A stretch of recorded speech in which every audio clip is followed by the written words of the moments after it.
Using Apple Pay when the side button is broken can be a challenge. But there are alternative methods to make payments. First, ensure your iPhone or Apple Watch is compatible with Apple Pay and that you have already set up the service. To use Apple Pay on an iPhone with a broken side button, go to the Wallet app and select the card you want to use.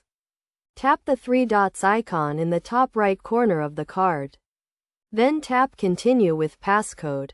Enter your passcode to authenticate the transaction. Alternatively, you can use the Apple Watch to make payments. To do this, double tap the side button on your Apple Watch.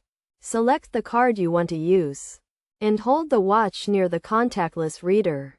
If your iPhone side button is broken, you can also use the Assistive Touch feature to access Apple Pay. Go to Settings, then Accessibility, and enable Assistive Touch. A floating button will appear on your screen. Tap it and select Apple Pay. Then select the card you want to use. It is essential to note that you should always keep your device and Apple Pay information secure.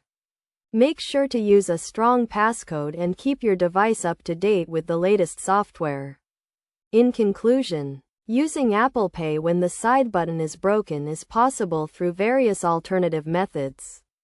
By following these steps and best practices, you can continue to make secure and convenient payments using Apple Pay.